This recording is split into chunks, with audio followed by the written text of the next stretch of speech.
So, we are back with another NFL segment that isn't our picks, which I don't think we've done in a while. So this will be interesting. We're at kind of the midway point of the season. A lot of teams have played a full 8 games, so a lot of coaches have to start getting worried if their team's kind of in the shitter. We obviously already saw one coach get fired, justly, unjustly. Who am I to say? Their recent performance might speak to that. But there's obviously a few more coaches that might be following the same fate as Salah. I believe it's SB Nation that put out this list in terms of they had a ranking of the 8 coaches who they say are on the hot seat, ranking them from, I believe, least likely to most likely to get fired. We're going to run through it, give our opinions on it, and we can just kick this off right away. I think it's an interesting one at 8. I think he won Coach of the Year like 2 years ago at a certain point when they had that kind of miracle season where they made the playoffs out of nowhere. That's Brian Daboll. Obviously, it's been a rough start for the Giants.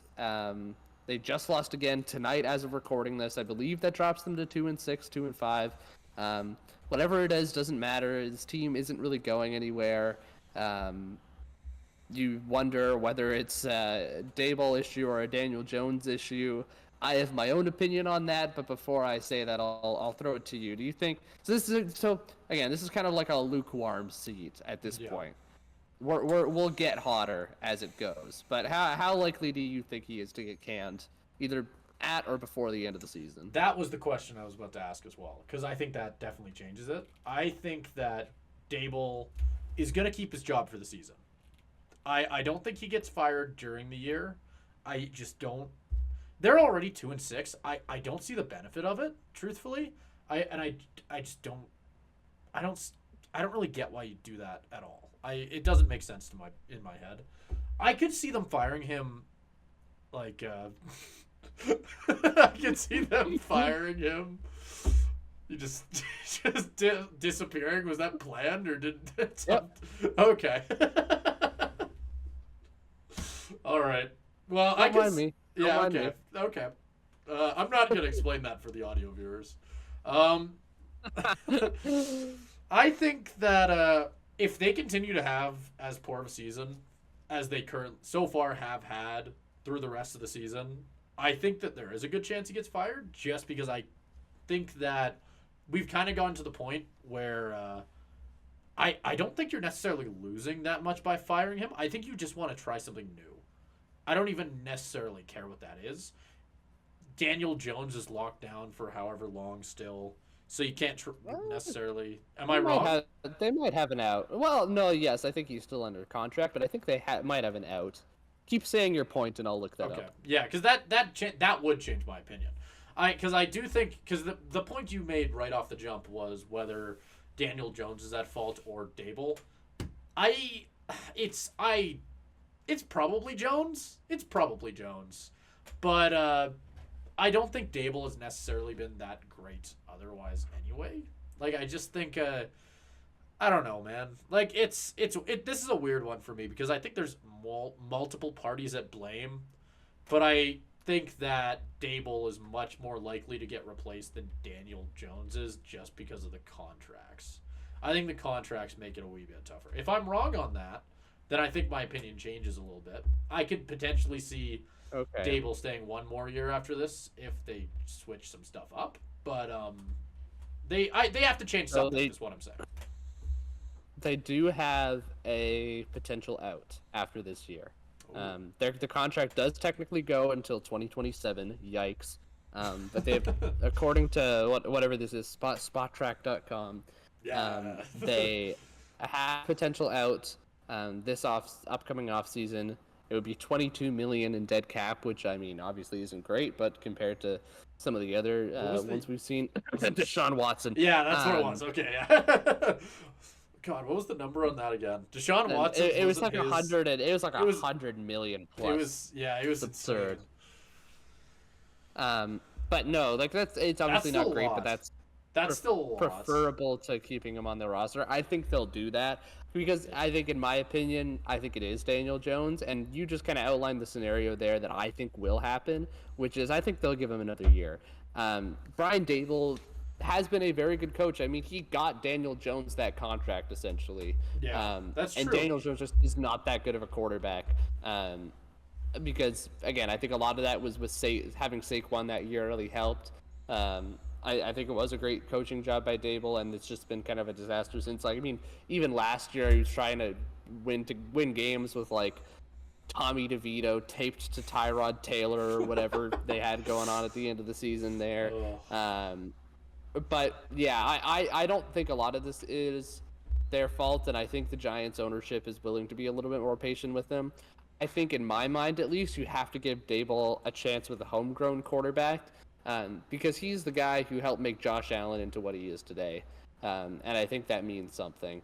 I think he's a good coach, and I think he deserves at least one more shot. If he is in charge of helping to pick a quarterback and that quarterback flames out, yeah, no, that's fair. Can him after that. But I think he deserves a chance to develop somebody that he chose, not was there by necessity going into it. Yeah. And to I'm not trying to completely derail this, but Caleb, while we were trying to decide what segments we were going to do this week, you brought up the how the Commanders' Hail Mary win might have decided the 2024 presidential election. I just wanted to quickly say, I thought you were kidding. That is an actual article made by James Dater of SB Nation. Yes. It is legit. I read it. You did? Yeah, that's what I was doing, like, while you were talking there, because it popped up on my recommended. What the hell? That is so awesome. It's interesting. Well, we don't need to talk about the actual election. That's not what I'm trying to transition to. But like, that's so sick. That's awesome. Good job, guys. I mean, yeah, cool. It was like a streak for like 50 years. It got broken in like the 2000 election, but their reasoning is because that's when Dan Snyder bought the team, and now he's gone, and so the streak will maybe start again. So there you go. If for those of you who are keeping an eye on it, if Kamala wins, that is the matching of the streak. It's that would be incumbent party keeps the White House if the Commanders win. And they don't if they lose. Well, there you go. So, you can sorry, bet on Nick the election, Bosa. I guess you can bet on the election. I get ads for it like all the time for some reason. Really? Yeah, fucking Instagram ads. I've never heard of that. It was just a thought that I had just now, because of course you could bet on the fucking election. It's because I follow like some football accounts, like, you know, like fan football accounts that have just turned into degenerate gambling shills. Right. Where they're like, oh, I wonder who Nick Bosa will bet on in the upcoming 2024 presidential election. Bet on? Let's use this app with my code. Is that something people actually do? Like, is that a thing? Like, people betting on the election? Like, I get, like, going, I'm voting for this guy. Like, I get all the celebrities doing that. Is there, like, I don't even know. Bradley Cooper coming out I put $2 million on Kamala Harris or whatever. No, I don't think it. I don't think that's a mark. This is completely derailed. We should get back to talking about coaches. I just wanted to bring that up because I think that's so funny.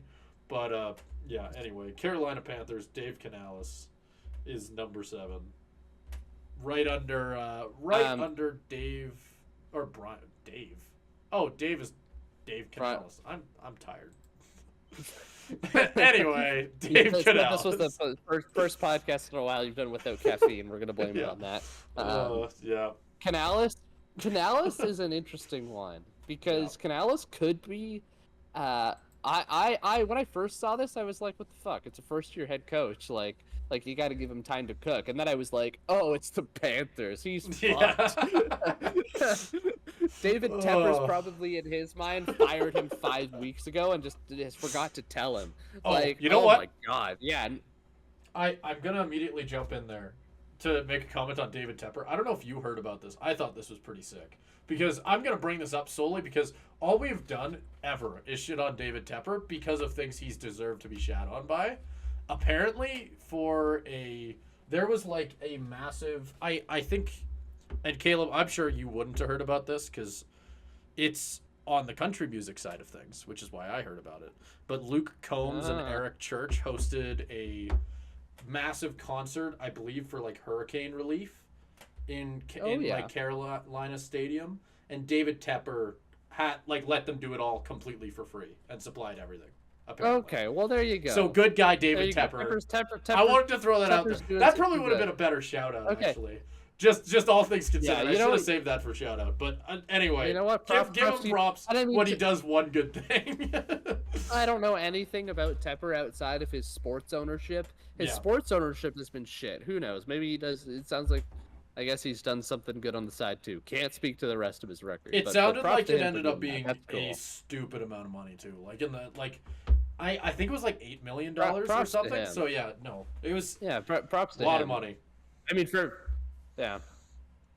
props to him for him pocket change, but stacks of cash. That's kind of I wasn't gonna say that, but yeah, more or less. But it's still a good. It's still a good. No, thing. I'm kidding. I mean, no, it is. There's a reason I brought it up. Give him props when he does something good. Now we can go back to shitting on him because he's definitely that's shit on him. First year. Yeah, he may be generous, but he's certainly not patient. We saw that with Frank Reich last year. I mean, again, we've heard this story before. Frank Reich was first year with the Panthers, and he got canned. My big worry with Canales, not just because of Tepper's impatience, is that Canales was brought in to fix Bryce Young. I've talked about this before. That is the reason he was hired, and he was benched after, like, what was it, week 2? Week 3? Something like that. To me, Canales doesn't have a reason to have a job there anymore. That's it. Maybe you say like the bringing in a rookie quarterback, Canales can develop that.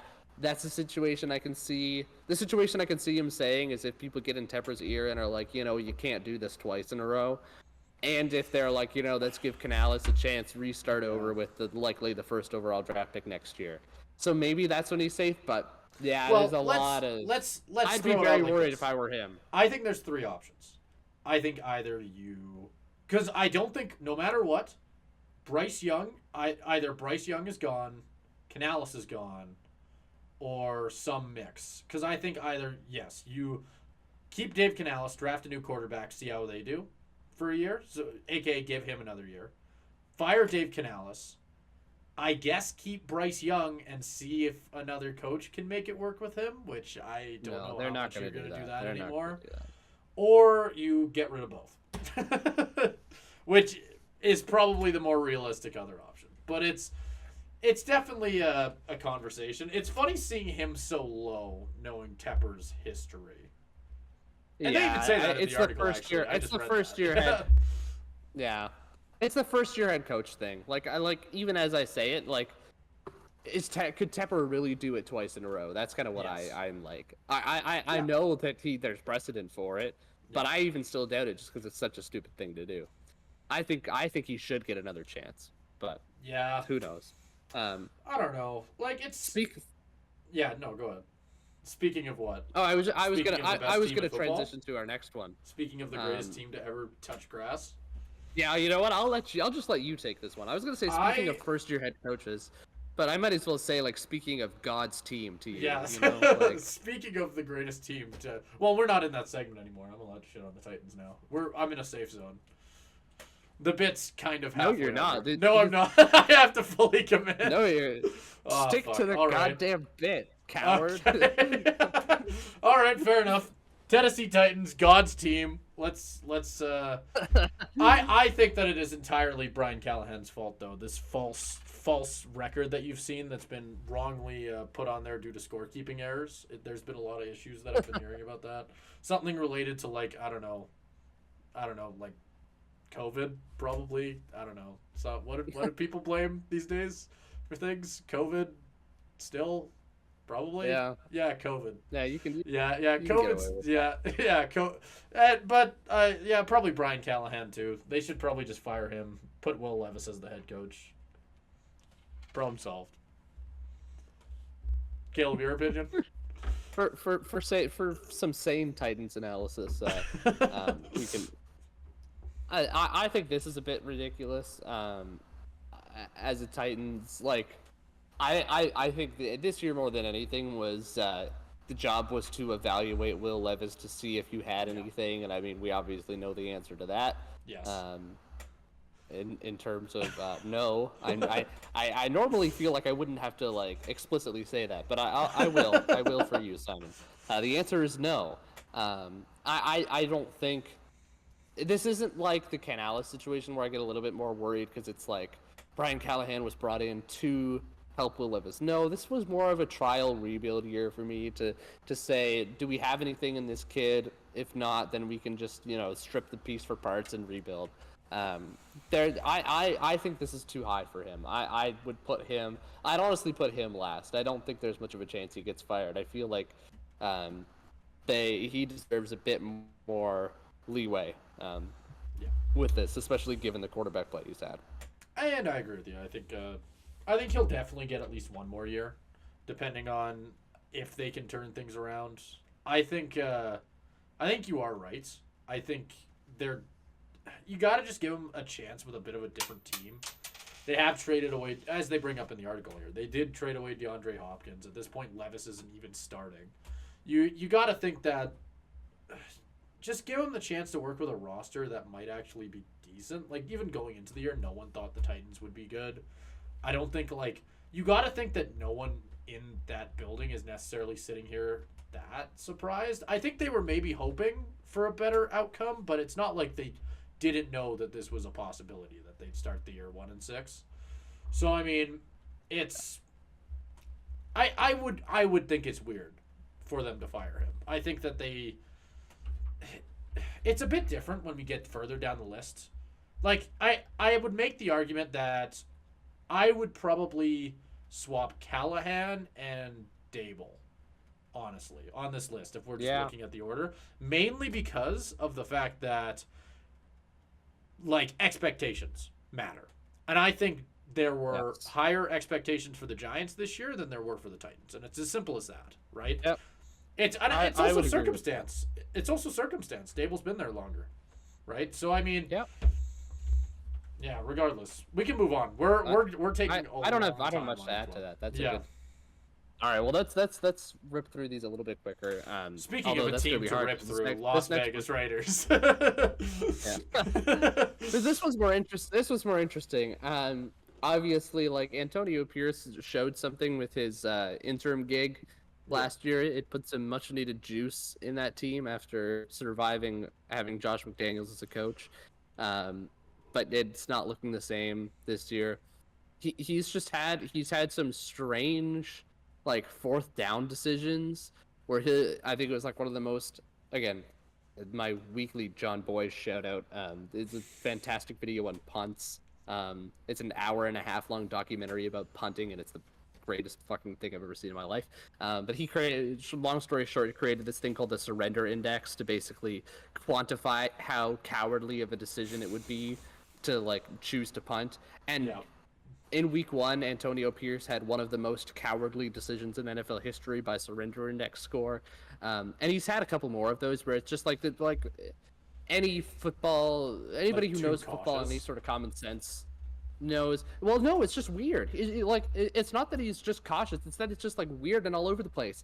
Sometimes he'll go for it and it's oh wow, this is a bit aggressive, and then it'll be just the most no duh go for it situation, and he'll punt. He's just all over the place in terms of what he does. Maybe he's trying to be unpredictable or something. If I don't know what I'm doing, but that's kind of bullshit. I don't know. I don't know.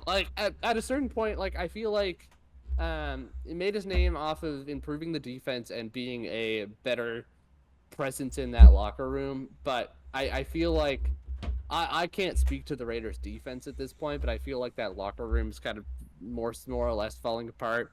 He doesn't seem happy with either of his quarterbacks. Well, and I was about to say as well, the final sentence of this little thing that they have in the article on the Raiders here is quite literally, ownership might give Pierce some grace given the quarterback card he was dealt this year. And I think that's horseshit, because he has Pro Bowl Minshew and second best rookie of that 1 year for O'Connell. And just saying, that's Caleb. Yeah, well, you gotta understand, that's pretty good. I don't think that's... frankly, kick him to the curb. we gotta call up some of the Raiders fans who are feeding us this vital information. I bet they'd fire Pierce, right, guys? Right, guys? Let's come. Why don't we get you guys back on the pod here? Oh, That's whatever your YouTube username is, we'll tag you. You know, oh why my don't you God. come on the pod? Yeah. Let's see you defend those takes now. let's have some people call in. Yeah, Have a we'll be like a radio hotline. podcast. Yeah, it'll be great. That's. I mean, you know what's the funny thing is, we could do that because we don't even do this live. I was kind of kidding, but I was like, it's not like I can't. No, yeah. Yeah. So, No, if they say some stupid shit, we can edit. Yeah, we can edit yeah, stuff I out. have the power to make them say stupid shit through the power of editing. Well, there you go. Well, There you go. So there. I guess I should be more afraid. I don't like watch these back religiously. I don't know what stupid stuff I've been. Oh, trust me, saying. I don't do enough editing to do that on these podcasts anymore. At the beginning, there was a point where I was like, gotta watch back every minute, make sure I don't miss anything. We're a year and a half into this bitch at this point. I cut it at the beginning, cut it at the end, go, yeah, that's good, and then I upload it. There's not that much going into it anymore. The shorts, that's okay. The shorts are where the real editing is now. When I have time to do those at this point. Gone are the days where you would bleep out every time I would swear. Oh my God, no.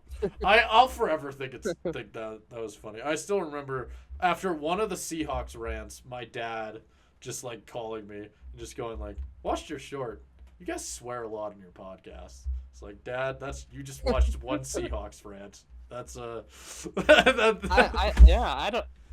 don't think I swear that much on this podcast unless it's about the Seahawks. The thing is, like, I've thought about it in the past, and like, I kind of give myself like a certain amount every episode, if that makes sense. You know how like bank. You gotta I've got bank. a little bit. It's like the Marvel rule. I don't know if you've ever heard that, like with a lot of their movies where like they'll allow like one or two. That's how I look at it. PG-13 rule. Yes, the PG-13. That's a way better way to put it. It's the PG-13 rule, where like, except for the fact that I can say fuck. That's my one change. Damn, you used up one of your ones in the bank. That's valuable currency. God, you're so right. You have to go without. Do the damage count too? Like, how much are we deducting from this bank? You're gonna be sounding like Kirk Cousins at the end of this episode. Like, gosh darn it. Oh golly, Caleb, that's one heck of a pick right there. Golly gee. Oh yeah. Every time I take the Lord's name, we were talking about Antonio Pierce. I put a penny in the jar. Yeah. Remember? Yeah. Anyway, yeah. I don't. For Pierce, for me, did I actually give my take? I don't know if I actually did. I don't think either of us ended up giving a take. Yeah, I don't think so. I'll kind of like shout out my take real quick. I think they'll give him another year, given the quarterback situation. Yeah. Kind of like the article said. I don't think he has the opportunity to control that, but things look rough. Okay, over to you. I also think the article is funny by acting like Tom Brady is going to be the one who's going to be making the choice whether he stays or not. Like, they really, really hamper on that. Like, they start by saying it might be time for Brady's first decision as an owner, and then end with that. They really put emphasis on that, despite him just being a minority owner. But anyway, yeah, I don't think. Yeah, I don't think Brady's gonna. I don't think Brady's gonna be the one picking whether Pierce stays. Brady's gonna bring in Bill Belichick. Probably, that actually might happen. But anyway, number 4 for the Saints. This is a number 1 candidate for me. I would probably, based on, I won't spoil the rest of this list, but based on the people ahead of them, I'd probably put him at 2, below the person they currently have at 1. I was surprised they didn't fire him last year. The Saints team a bit atrocious, and they need to flush and restart. I don't know if you've seen this, but if you there's an Instagram post that's going around that shows the cap space that teams will have next year. Yeah. And it's like everybody's like, oh yeah, you know what? Like it's like fine, and then the Saints are at minus $82 million over the cap. Like, But like we've what been the? saying that about the I mean, Saints for like 4 or 5 years now. Like I know, but you can only push the ball down the road so much. Eventually, it has to come due. They're going to have a couple of years where they just purge. I think this Saints team, because it hasn't worked. It worked when you were a good team and you had Drew Brees and you had that 2017 draft where it just revitalized your franchise. They didn't have that anymore. They haven't had any rookies come in and just be like these game changers. They don't have a quarterback. Like, this team is not good. I mean, they had that 2 week stretch of hope. Hope you like that, Saints fans. But yeah, no, this team has just been awful. And I don't think Dennis Allen is a very good coach either. I think he's shown like completely nothing. A lot of these other coaches, yeah, like Canales, Callahan, Pierce, they're all like first year or interim to first year guys. Allen's had more time in the pot, and it's just been shit. So I really don't think there is any reason to keep him around. If I'm the Saints, honestly, I flush it. I do a full Texan style rebuild where you hire, what's the guy's name, like David Culley type figure, where you know he's not actually there to like coach more than a season. But you hire a guy like that just to steer the tank. that's gotta be a fun for job. a couple of years. When you get brought in with the goal of losing, make like I mean, millions of they dollars. can never say. Yeah. They can never say it. And I mean, well, the other thing that's nice about it is David Culley was never getting a head coach job other than to coach the awful Texans. So yeah, there might be another opening like that. So like assistant to the defensive coordinator, like all you guys out there, be on watch. Saints head coach job might be open for you. They might be bringing me in. I might do even worse. Do you know how incredible I would do with that? My Madden trade play Will calling. Levis first week. Oh, absolutely. That would be my first Bang move. the table for Will Levis. Oh, yeah, we got to trade all of our draft picks as well. First round picks, yeah. Yeah, no, instantly. And then bring in Malik Willis as like a running back or something. I don't know. That'd be pretty silly. We could do that. Anyway, I do agree with you. It was really funny. I was kind of reading this section, and it hit me right as they brought it up. It is year 3 of him coaching the Saints. That's so weird for me, and I don't really know why. Like, cause it's been 3 years. Like, even just thinking about it, like it makes sense. But whenever I've heard his name get brought up for the Saints, I think of him as like a first year or a second year coach. I don't feel like he's been there that long. And then you think about it, it's like, yeah, what the hell has that dude been doing this whole time? Right? Like, it's... So, yeah, I do agree with you. I think he should probably be higher on this list. He's probably done. I don't know. You got to think that... I fully agree with you. I think it is time to kind of pack her up, fix some of your cap issues, and maybe make another run at it 5 years down the line. But yeah, Dennis Allen won't be here by the time that happens, so why should he stay another year? Yeah. We can move on. I think this is the most interesting one to have this high on the list. Probably. And that's Zach Taylor of the Bengals. It's went to a Super Bowl not that shocking. long ago. Yeah, it's, to be honest with you, Yeah. like, it's shocking in the sense of, like, if you had asked me to name my top 3, or even top 5, hell, top 7, I don't know if I would have said Zach Taylor, but now that it's in front of me, it's written in paper, I get it. I get it. Yeah, honestly, I'm the same way. I get it. Here's the thing. I get it. I don't think they'll do it. I don't think it'll happen. But I almost think they should. Like, I think they should. Because it's stuff like, like the Bengals are obviously way more talented than their record shows. Like, they shouldn't be a 3-5 football team at this point. And you start looking for answers.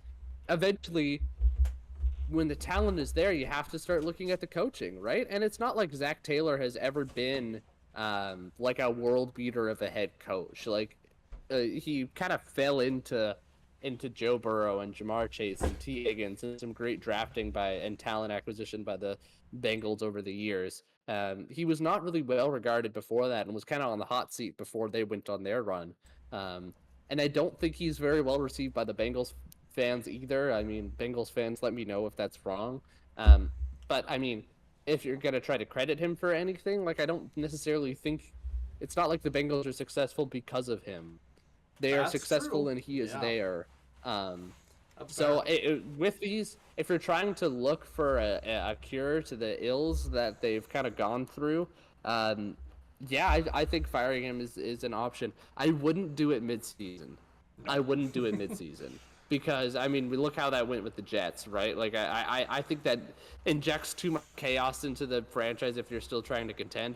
If they're like, you know, like 3-8 or whatever, clearly out of the playoff picture, yeah, maybe sure. But My at my this point, question no, to I you. wouldn't do it.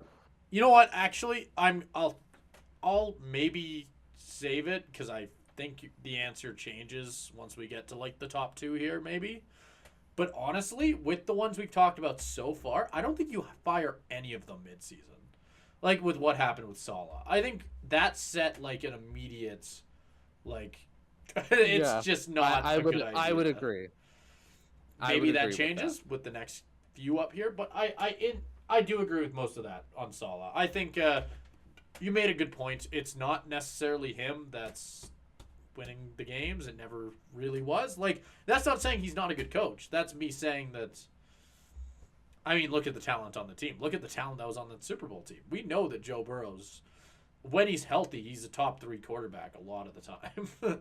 So, and he's got Jamar Chase, obviously, still has T Higgins. Like, that offense has always been insane. When that defense is going, it's good. Like, there's enough there that you can make the argument with a better coach. You never know, right? So it's, at least there's an argument there. He doesn't really have to defense that the team sucks. Unfortunately, Yeah. unfortunately for him. So yeah, honestly, if they, I don't know if they will. I guess that's a conversation to have a little bit later in the season. But if they finish Yeah, with a losing it'll depend record, how the if they finish with a losing yes. record, I think you fire him.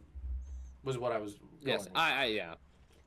Yeah, no, I'm sorry, I cut you off. But No, was it's okay. gonna make the same point you just made. Yeah. Yeah, I think, yeah, I completely agree with that. I think it's completely dependent on how the rest of the season goes. They rebound and make the playoffs. Yeah, we don't have this conversation anymore. But if they continue on the trajectory they're on, yeah, I don't even know if it's winning season or not. I think that's where you set the bar. I would set it at making the playoffs or not. Yeah. That's Well, where I would set the bar. if they lose in the wild card, what are you thinking? Like, what would that make you feel about Zach Taylor? That's more of that's a coin flip, honestly. That's what I was That's thinking a coin too. flip. Yeah, I think they'd end up keeping him. Honestly, that's what I think would happen, but I think it should be a coin flip. I'm leaning, yeah. Who knows? Who knows? I mean, I think with the Bengals, I mean, you always have to look at like ownership patterns, right? That's what we do for Dick and Alice. Their last Yeah. coach was Marvin Lewis, who they held on to for a long time. That's true. And so that might be part of that equation. Well, how long has Zach Taylor We can been move there? on. He's been there for a while. Zach Taylor's been there since 2019, so Yeah. 5 years. So you can make the argument it's been a while. It has been a while. I think Marvin Lewis was there for like 10 years or whatever, or something crazy. Yeah. Well, then. He was That there for an changes it. insane amount of time. Yeah. But anyway, number 2. Number Yep. 2. Okay. Just before we move on to number 2, I just want to correct my stat there because it's crazier than I thought it was. Marvin Lewis was the head coach of the Cincinnati Bengals for 16 seasons. What? That's insane. Really? Why? From 2003 to 2018. Why? Like, he didn't really win he- anything, did he?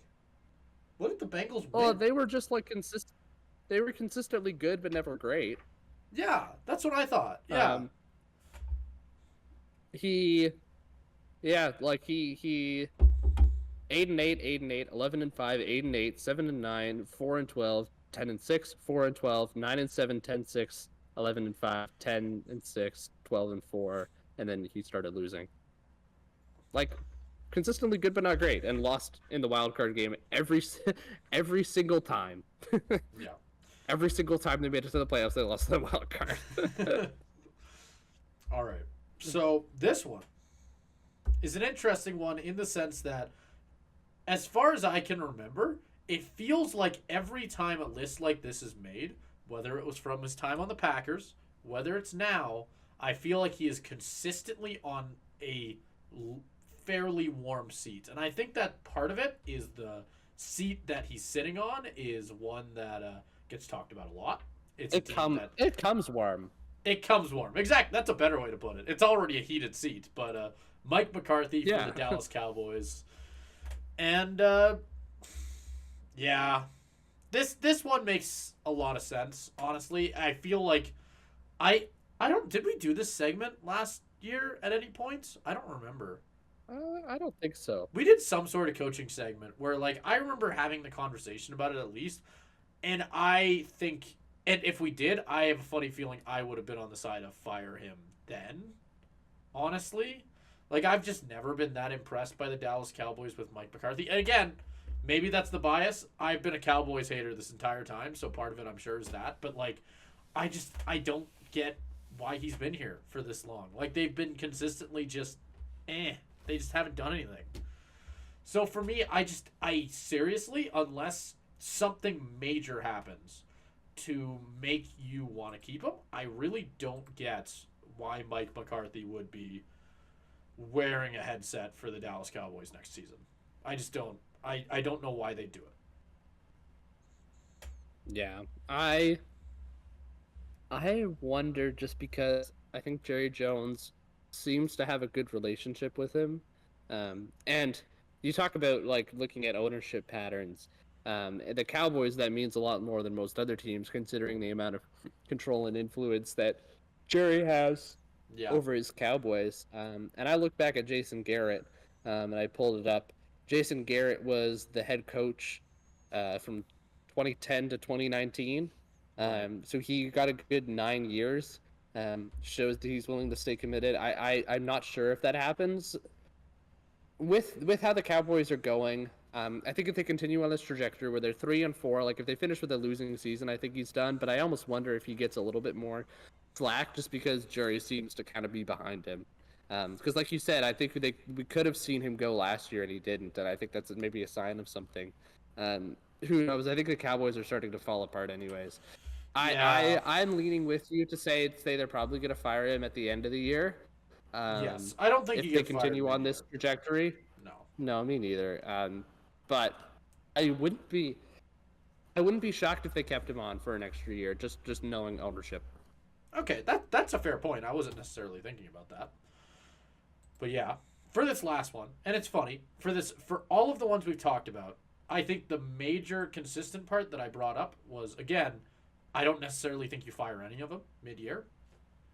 With this last one, I think a conversation could be there, and that's with Doug Peterson I of the would do Jacksonville it. Jaguars.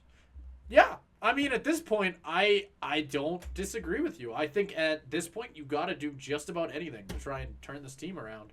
Because going into the year, everyone had fairly high expectations for the Jaguars. Trevor Lawrence went from what a lot of people. I mean, I don't even know how to feel about him anymore, honestly. Because I know Yeah. I was going into the season. I don't know where I would have ranked him. Honestly, he's such a weird quarterback to rank, but it wouldn't have been. I don't know, man. Like, it's crazy that we've gotten to the point where, like, it's there's I don't even know. Like, that's the thing. Like, I'm stumbling all over the place because I just don't know. I don't know what the hell's wrong with the Jags. It's kind of the same spot as the Jets, honestly. Like, where they have all the pieces, on paper it should work, and it just doesn't. Yeah. And I mean, I think as silly as it sounds, I think that win against the Patriots in London saved Doug Peterson's job. I think this next stretch is interesting for him. You talk about, does he get fired midseason? Let me give you the Jags' next 4 games, and we'll see if he's there come December 2nd, which is after this 4-game stretch. Eagles, Vikings, Lions, Texans. if he survives that stretch, he's good. He won't get fired mid-season. He might If not get they fired at the end of the lose, season. like, yeah, if they have a turnaround like that, he might be staying for 10 more years. yeah. But even if they lose all 4 of those games and they don't pull the trigger they're not going to pull the trigger.